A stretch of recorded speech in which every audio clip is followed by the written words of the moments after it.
It gets really cold out here at night. We could freeze. Welcome to WatchMojo. And today we're looking at 20 of the most disturbing facts about true crimes that have never been solved. A kidney had been removed from Catherine Eddowes' body and apparently taken away by her murderer. Erased identity. Det jo et stort mysterium, vi vet ikke.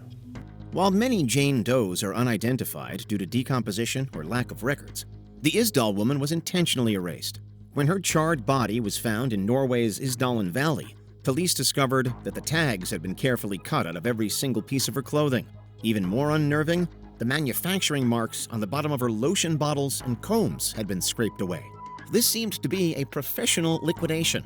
The meticulous removal of these tiny details suggests she was being hunted by an organization that needed her to vanish completely. It turns a standard cold case into a chilling spy thriller, where the victim was potentially killed, burned, and stripped of her name. Den ukjente kvinnen ble lagt I en umerket grav I Bergen. Bare politifolk var til stede I begravelsen. 46 år senere Isdalskvinnen fortsatt en gåte. The ladle.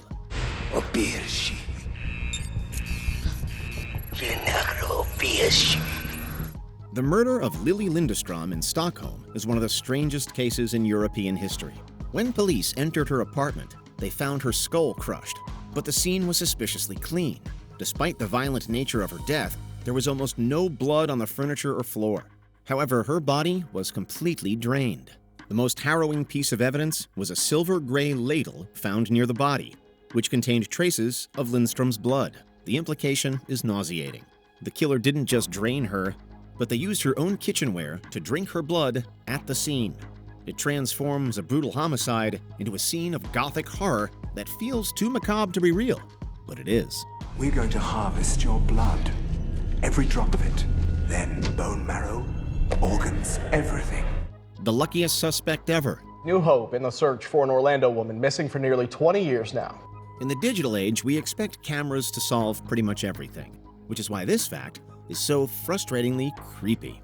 Jennifer Kessie disappeared on January 23, 2006, and police recovered CCTV footage of the person who parked her stolen car roughly a mile from her condo.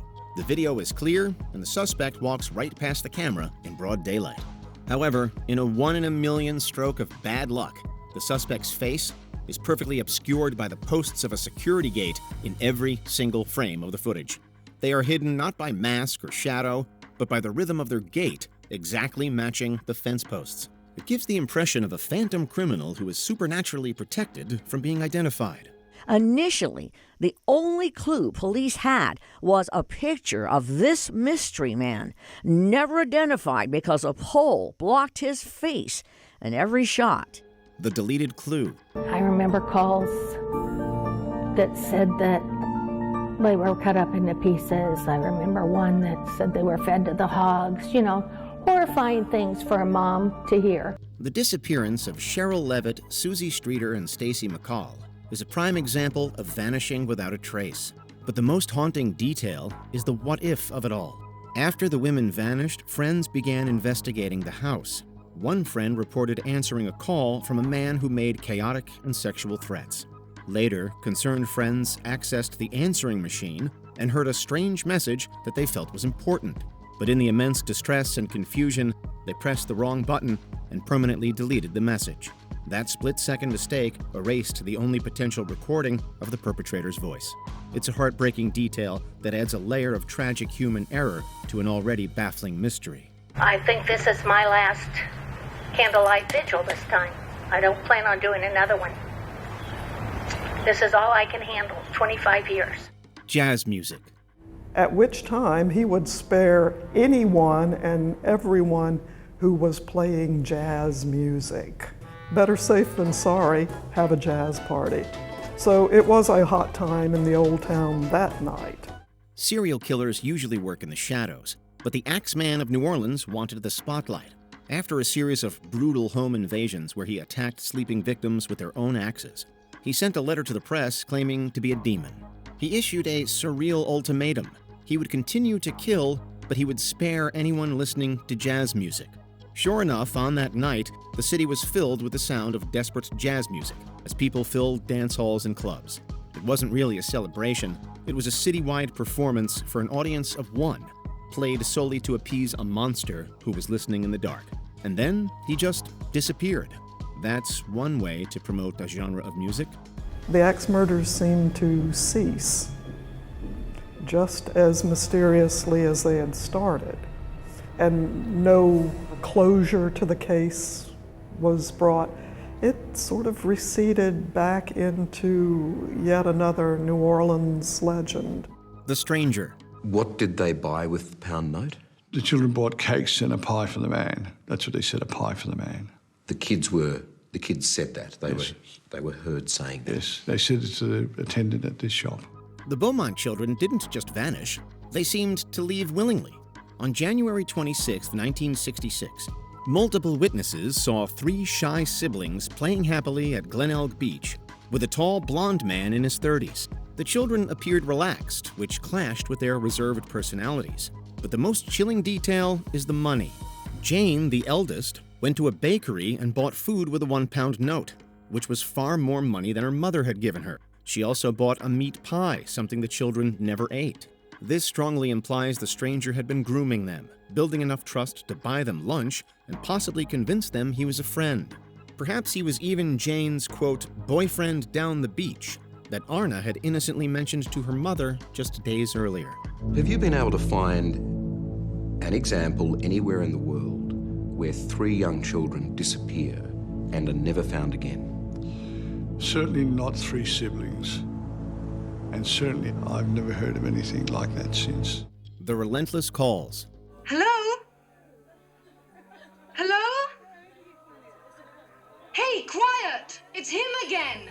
Most stalkers stop after the victim is gone, but the killer of Dorothy Jane Scott was different. Months before she was abducted, Scott received anonymous calls from a man who tracked her daily movements and threatened to cut her up. And after Scott vanished from a hospital parking lot on May 28, 1980, the calls didn't stop. They just changed targets. For years, almost every Wednesday, the killer called Dorothy's grieving mother.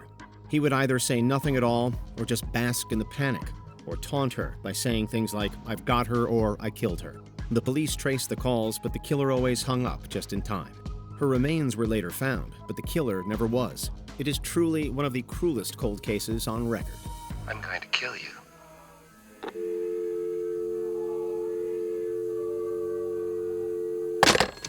The chaos next door. The alleged killers who lived here, did they have any problems with law enforcement prior? Yeah, both of them had records. The violence in Keddy Resort's Cabin 28 were extreme.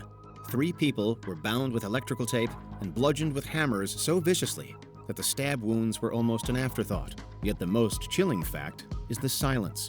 Sheila Sharp returned home to find the bodies, but she also found her 2 younger brothers and their friend alive in the adjacent bedroom. Bizarrely, they claimed to have slept through the entire event.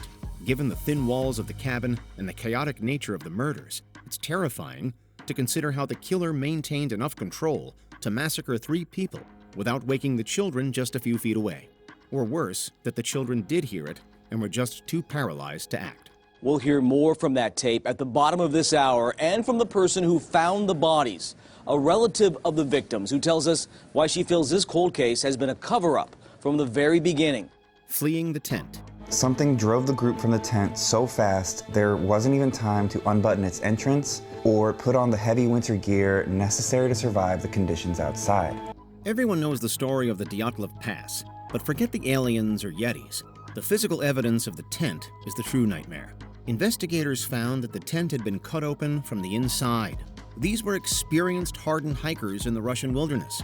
For them to destroy their only shelter and run into the freezing darkness without gear means they were faced with a threat so horrifying that freezing to death was the preferable option. The image of 9 people frantically slicing through canvas to escape something inside their own camp is far scarier than any supernatural explanation. It suggests a sudden, overwhelming panic that we still cannot explain. That said, many experts suggest that the hikers were slammed by a sudden avalanche. A small slab avalanche released right above the tent and surprised them while they were sleeping. Some of them got injured, and they had to cut the tent from the inside to escape. And without appropriate clothes, it was impossible for them to survive with these extreme weather conditions. The public display. In July, the headless body of a man was discovered in woods on Cleveland's west side. He'd been dead for 2 months. Then, in September, a man's severed torso was fished out of a stagnant waterway in Kingsbury Run. Neither victim was ever identified. The Cleveland torso murderer was a Depression-era killer who treated his remains like puzzle pieces. He operated in the city's Kingsbury Run area and often left remains in plain sight to taunt the famous Elliot Ness, head of the Untouchables. Ness was tasked with finding the elusive killer, and the killer knew it. So, on August 16, 1938, he placed the dismembered remains of 2 victims at a dump site along the lakefront. This location was mere blocks away from Cleveland City Hall. But even more significant, it was clearly visible from the window of Ness's third-floor office. The placement was interpreted by the press, the public, and Ness himself as a personal message. Just try to catch me. Unfortunately, he never did. Most of the victims lie in nameless graves, their murders forever unsolved, their stories forever untold. The warning note. The people in Locust Grove believe this is the worst thing that has ever happened to the town. And what kind of a person would do something like that? We obviously know that it's a person who doesn't belong to what we accept as the normal human race. We often comfort ourselves by thinking of violent crimes as random acts of opportunity, but the Camp Scott murders were meticulously premeditated. Months before 3 young girls were assaulted and murdered in their tent during a thunderstorm, a camp counselor found a handwritten note inside a raided cabin. The note explicitly read, quote, "We are on a mission to kill 3 girls in Tent 1. Although the murders eventually took place in Tent 8, the horror comes from the realization that the killer had been stalking the woods, watching the camp routine, and marking his targets long before the season began. He told them exactly what he was going to do, and then he waited patiently in the darkness to do it. It's not often that a killer tells people what they're going to do and still get away with it. Hart was an escapee on the run when he was arrested for the murders in 1978 after a 10-month-long manhunt, but a jury found him not guilty in 1979. The ransom note. So my first impression was that this guy wrote the Magna Carta. The killing of Jean-Benet Ramsey is one of the most tantalizing American cold cases, and the ransom note found in the home is unique in the history of the FBI. It is incredibly long, rambling, and filled with movie quotes. Even weirder, it was written on the family's own notepad with the family's own Sharpie, right there at the scene of the crime. So the killer sat in the quiet house, likely for over 20 minutes, composing a melodramatic narrative about a, quote, small foreign faction, while the family slept upstairs. It suggests a level of comfort and calmness in the home that completely contradicts the chaos of a botched kidnapping. Or, if you believe the other famous theory, it was written by Ramsey's own mother. That opens up a whole other can of worms. Does that look like her handwriting? Honestly, looking at that, she would always bug me about having good handwriting, and she would make me rewrite stuff to try to get me to have good handwriting, and I think it's too sloppy. The covered mirrors. 8 people hacked to death while they sleep, 6 of them being children, in this small 1900s home. After bludgeoning 8 people to death in June 1912, the famed Villisca axe murderer didn't flee the scene. Instead, he lingered in the house to perform a strange and ritualistic cleanup. He took the clothes and linens from the drawers and systematically covered every single mirror and reflective surface in the house. He also covered the faces of the victims. It's a creepy detail, but it also offers a haunting glimpse into the killer's psychology. It suggests he was either afraid of the spirits lingering in the mirrors, or he was deeply ashamed of what he had done and was physically unable to look at himself after the slaughter. It adds a supernatural and superstitious layer to a crime that was already brutally violent. But the weirdest and strangest part is this killer didn't want to see himself, covered up all the mirrors in the entire house. Did he not want to see what a true monster looks like? And who was the killer? As an unsolved murder case, the suspect was never caught. The costume. Don't move. I want your money and your car keys. Okay. We're not going to do anything, okay? We're going to cooperate. Just tell me what you want us to do. Most people visualize the Zodiac killer as a shadowy gunman, But the Lake Berryessa attack reveals a much more theatrical horror. It was a bright, sunny day when victims Brian Hartnell and Cecilia Shepard were approached by a man. He wasn't just wearing a ski mask. He was wearing a hand-sewn black executioner's hood with a square top and a white crosshair symbol emblazoned on the chest, worn over clip-on sunglasses. He had taken the time to stitch a complex supervillain costume to wear for an audience of 2, and an audience he fully planned to murder. However, Hartnell survived, recalling the tale of the weird executioner who murdered his girlfriend. The Zodiac was killing to build a myth, wanting his victims to see the persona in full regalia before they died. You know, just because people are going to ask, was that thing even loaded?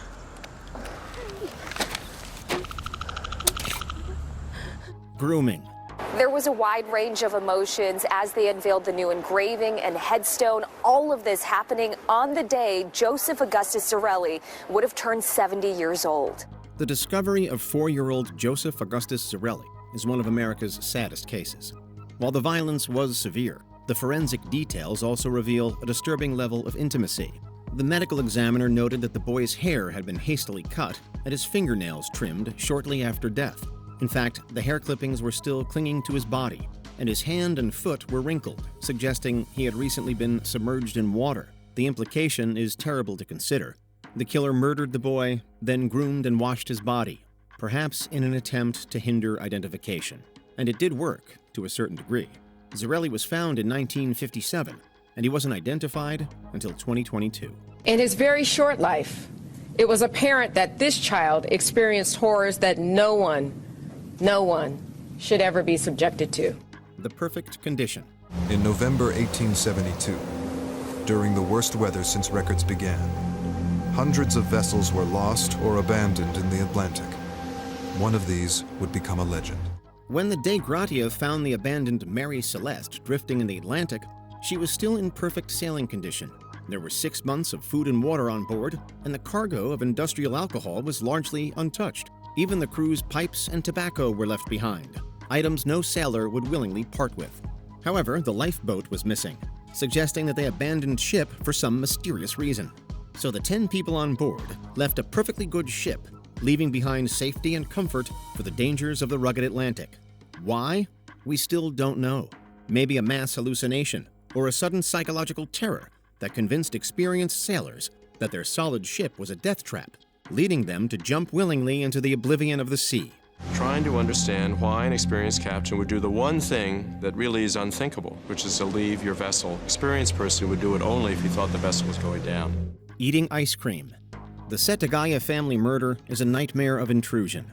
After brutally stabbing a family of 4 in Tokyo, the mysterious killer stayed in the house for several hours and began treating it like his own home.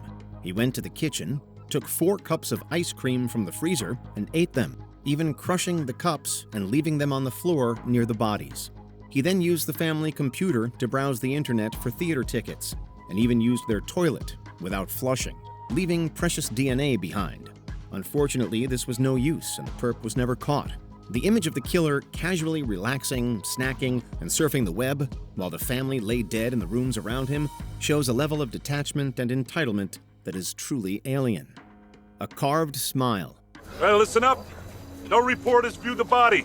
Photo men, finish taking your pictures now. Coroner's men, put a sheet on the body as soon as they're done. Elizabeth Short's murder is the ultimate example of a body being treated as an object. When she was found in Leimert Park in 1947, the witness initially thought she was a discarded mannequin because the body was so pale. While the bisection of her torso is famous, the Glasgow smile is the detail that haunts people. The killer took a knife and slashed the corners of Short's mouth upward towards her ears, freezing her face in a permanent, gruesome grin. Furthermore, her bisected body was completely drained of blood and scrubbed clean with gasoline before being posed with her arms raised. The killer turned an innocent woman into a grotesque art piece for the public, stripping away her humanity and forcing a smile onto her face. In terms of the nitty-gritty, the cause of death is either the mouth wound here, or she was beaten to death with something like a baseball bat. The kidney. Try to stop him, Inspector. This arrived with this afternoon's post. While Jack the Ripper's brutal mutilations are well known, the From Hell letter takes the horror to a visceral level. In October 1888, George Lusk, head of the Whitechapel Vigilance Committee, received a small wooden box in the mail. Inside, he found one half of a human kidney. It was accompanied by a letter riddled with misspellings and smeared with blood, in which the killer taunted Lusk and claims to have eaten the other half of the kidney. Medical professionals at the time confirmed that the organ was a human kidney consistent with the victim Catherine Eddowes, who suffered from Bright's disease. The police received thousands of letters like this during Jack's reign, but this is one of the few that experts think may have actually been from the killer. Signed, catch me when you can, Mr. Lusk. Before we continue, be sure to subscribe to our channel and ring the bell to get notified about our latest videos. You have the option to be notified for occasional videos or all of them. If you're on your phone, make sure you go into Settings and switch on your notifications. Living with the family. This is the absolute pinnacle of disturbing true crime facts. On March 31st, 1992, 6 people were murdered in a small Bavarian farmstead. Days before the murders, the father noticed footprints in the snow leading from the forest directly to the house, but none leading back out. It was also around this time that the family noted strange occurrences around the home. A Munich newspaper was found on the property despite the family not subscribing to one. The lock on the farm's tool shed had been broken, and the family consistently heard weird noises in the attic. Despite this, they never reported anything to the police. On April 4th, the family's bodies were found by a neighbor, suggesting that their killer had already been living with them for quite some time. What do you think is the most disturbing detail? Let us know in the comments below.